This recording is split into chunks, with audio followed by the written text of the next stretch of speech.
So Tyler, we're in one of the breakout rooms. We've been hearing some really good information.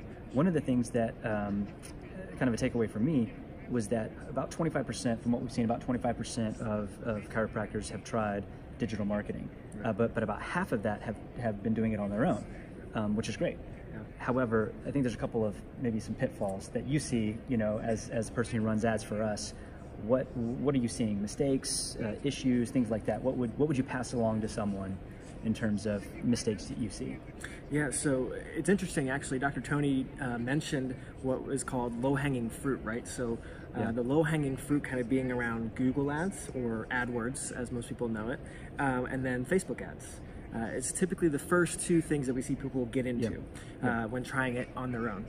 Now, when starting with Google ads, one of the things that I would say I see the most is people spending their money and even wasting money on what we call what would be negative keywords. Yeah.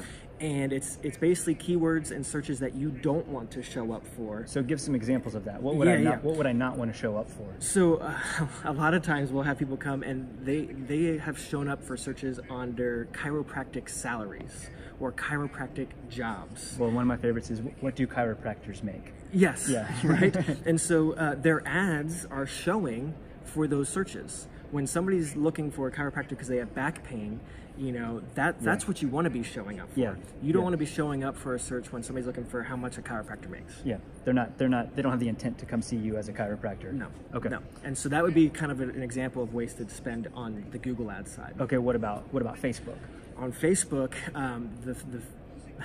it's not every day that this happens where somebody doesn't do this, but the biggest thing is just having the Facebook pixel installed on your website. So we see a lot of questions around that. People don't, a pixel, what does that mean? Yeah. So first of all, just define that. What is a pixel?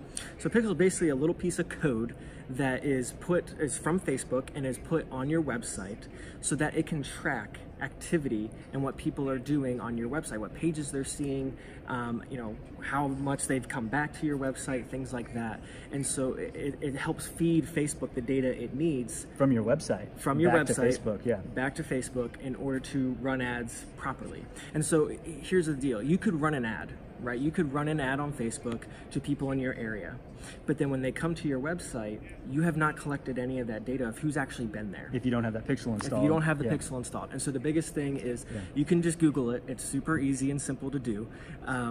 Just go in and Google how to set up my Facebook pixel on my website. And I guarantee you there'll be articles out there that can walk you through those steps. And so that would be the first thing I would say to do. Even if you're not running ads yet today. You can be building what we call audiences. Build your audiences now. Set up your Facebook Business Manager and install your pixel. So that way, if you do decide to run it on your own later or have somebody else do it, you've been collecting data on your website all along. Yeah, we've got on our website, so Gravity Digital, how to set up Facebook Business Manager. Our marketing director, Matt, wrote a great article about that, walks you through the whole thing.